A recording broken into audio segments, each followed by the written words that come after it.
Good morning बच्चों। आज मुझे बात करनी है इस बारे में कि जब हम लोग कॉपी चेक करते हैं मेंस के लिए, यूपीएससी की कॉपी हो या बीपीएससी कॉपी हो, तो इस समय मात्रा संबंधी गलतियां बहुत ज़्यादा हो रही हैं। यूट्यूब का मैंने बताया कि कुछ फ़ायदा है, लेकिन बड़ा नुकसान उसका दिखाई दे रहा है मुझे अब इस समय। मार्च 2020 के बाद जैसे ही कोरोना आपका लागू होता है, उसके बाद क्या होता है कि आप लोग यूट्यूब पर या ऑनलाइन क्लासेज पर इतना ज़्यादा निर्भर हो चुके हैं कि उसको उन्होंने लिखना छोड़ दिया है। पहले के टाइम में जो टीचर रहा करते थे ऑफलाइन क्लास में, पहले चीज़ों को अच्छे से समझाया करते थे, फिर उसके बाद आपको लिखवाते थे, फिर समझाते थे, फिर लिखवाते थे। ये तौर तरीका बड़ा अच्छा रहा करता था, समझाना लिखवाना, समझाना लिखवाना। लेकिन जब से यूट्यूब वाली क्लास आई है, ऑनलाइन वाली क्लास आई हुई है, तो आपके दिमाग में हमेशा एक बात रहता है कि चलो भाई, वीडियो हमारे पास है, ये काफ़ी टाइम तक रहेगा, 1 साल, 1.5 साल, 2 साल तक, उसको लिखने की क्या आवश्यकता है। अब इस समय क्या होता है कि धीरे-धीरे करके आप लोगों ने सुनना शुरू कर दिया है, और जो क्लास का हमारा मटेरियल होता है, वो बेसिकली आपको पीडीएफ के रूप में मिल जाता है।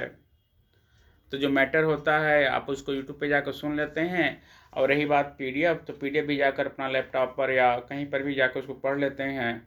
कुल मिलाकर लिखने वाला काम समाप्त हो चुका है। जब हम बात करते हैं पीडीएफ के बारे में भी, पीडीएफ भी आप लोग कम ही पढ़ते हो, कोशिश करते हो कि जो क्लास का लेक्चर होता है उसी को बार-बार सुना जाए। और सुनने के टाइम में क्या होता है कि आप लोगों ने बिल्कुल लिखना ही छोड़ दिया है। और जब लिखना ही छोड़ दिया है तो अनेक समस्याएं आ रही हैं।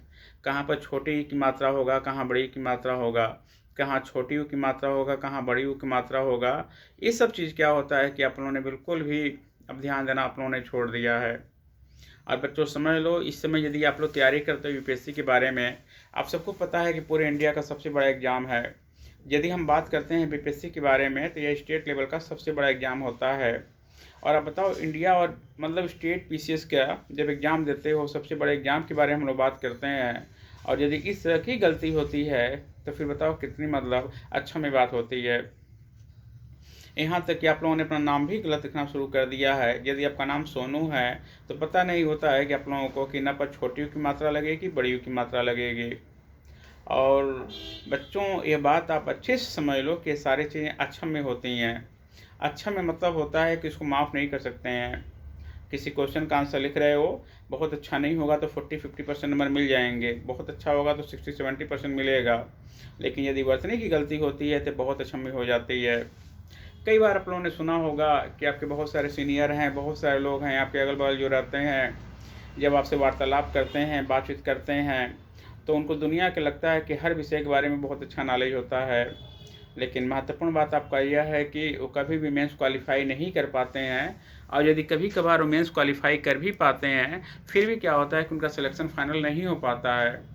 उसका रीज़न ये है कि जब ऐसे लोगों को मैंने बुलाकर मेंस का टेस्ट सीरीज ज्वाइन कराया, या मैंने ऐसे लोगों से बोला कि आप मुझे सिर्फ एक क्वेश्चन लिख कर दिखाओ, और जब उन्होंने एक क्वेश्चन का आंसर मुझे मेंस में लिख कर जब दिखाया, तो मैंने देखा कि यदि एक पेज पर उन्होंने 100 वर्ड लिखा हुआ, तो 100 वर्ड में कम से कम 20-22 गलतियाँ हैं। सन 2010 से लेकर सन 2025 आ गया है। पिछले 15 साल का जो मेरा एक्सपीरियंस रहा है, मैंने देखा है कि बहुत सारे ऐसे लोग होते हैं जिनका सब कुछ बहुत बढ़िया होता है, लेकिन महत्वपूर्ण बात आपका यहाँ पर ये होता है कि लेकिन महत्वपूर्ण बात यहाँ पर ये होता है कि वर्तनी की गलती इनसे इतनी ज़्यादा होती है कि उस चक्कर में चीज़ें कुछ छूट सी जाती हैं, सिलेक्शन आपका हो नहीं पाता है।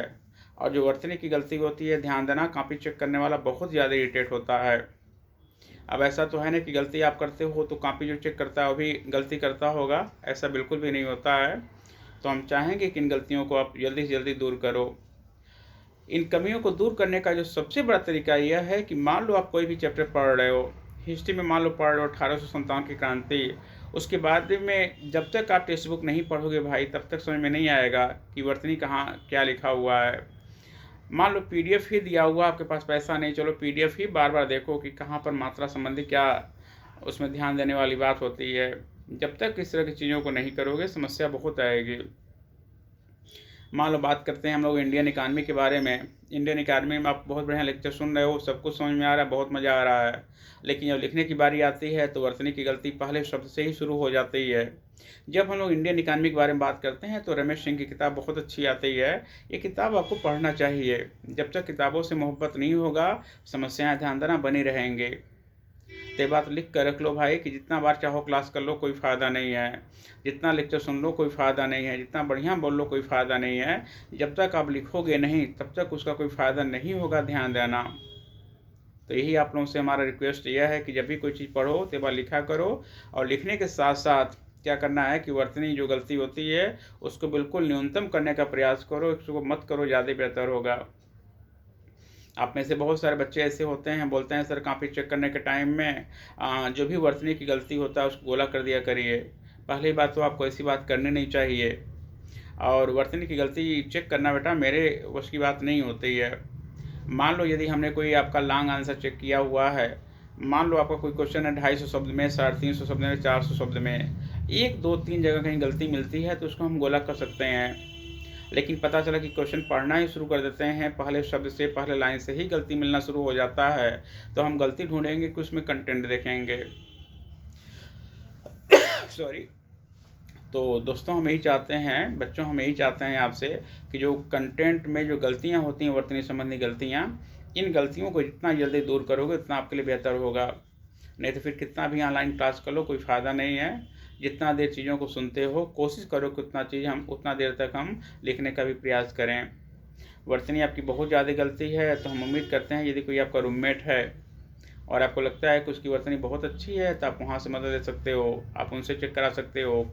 या ये कैसे चेक कराओगे, टेक्स्ट बुक अपना पढ़ते रहो, बार बार उसको मैच करते रहो कि कहाँ गलती है कहाँ सही है। जब तक आप ध्यान नहीं दोगे तब तक बहुत मुश्किल है।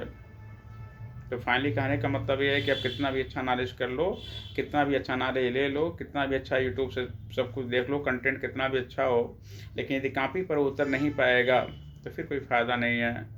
इसलिए बच्चों हम चाहते हैं बार बार कि मात्रा संबंधी गलतियाँ, वर्तनी संबंधी जो गलतियाँ होती हैं तो मत किया करो, नहीं तो फिर पढ़ने का कोई मतलब नहीं है, सिलेक्शन कभी भी नहीं हो सकता है चाहे कुछ भी हो जाए। अगली बड़ी बात आपका यह है कि लिखावट भी बहुत अच्छी होनी चाहिए। कई बार ऐसी कॉपी आती है कि जिसको पढ़ने में मुझे बहुत ज़्यादा प्रॉब्लम होती है, और मज़ेदार बात यह है कि जब वो कॉपी मैं किसी अपने दोस्त से बोलता हूँ कि आप इसको थोड़ा चेक कर दो, इसको देख लो, वो लोग भी हाथ जोड़ लेते हैं। तब मेरे पास एक ही ऑप्शन होता है कि उस बच्चे को बुलाया जाए, और फिर मैं उससे बोलूँ कि भाई जो आपने लिखा हुआ है आप एक काम करो कि आप मुझे पढ़ के सुना दो, मैं बता दूंगा कि सही लिखा है कि गलत लिखा हुआ है। जब राइटिंग इतनी गंदी हो कि जहाँ 2 3 4 लोग भी उसको न पढ़ पाएँ तो फिर सोचो एग्जामिनर एग्ज़ाम के टाइम में कैसे पढ़ेगा। तो पहली बात तो लिखावट आपकी बहुत स्पष्ट होनी चाहिए, और दूसरी बड़ी बात आपका यह है कि वर्तनी की गलती नहीं होनी चाहिए। यदि मान लो 4 कॉपी है, एग्जामिनर को चेक करना है, कंटेंट सब सही है और उसको अच्छे नंबर भी देने हैं, तो ऑब्वियस सी बात है जिसकी राइटिंग अच्छी होगी उसको ज़्यादा नंबर देगा, और जिसकी राइटिंग अच्छी नहीं होगी उसको नंबर कहीं ना कहीं वो कम कर देगा। हम उम्मीद करते हैं इन सब चीज़ों के बारे में आप लोग ध्यान दोगे, और ये जो छोटी छोटी बातें हैं ध्यान देना बहुत महत्वपूर्ण होती हैं, लाख रुपये से कम की बात नहीं होती है।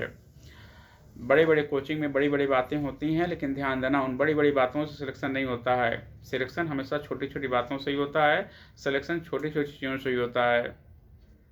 तो हम उम्मीद करते हैं कि इन चीज़ों पर ध्यान दीजिएगा। शेष बात फिर हम लोग अगले वीडियो में करते हैं। Thank you.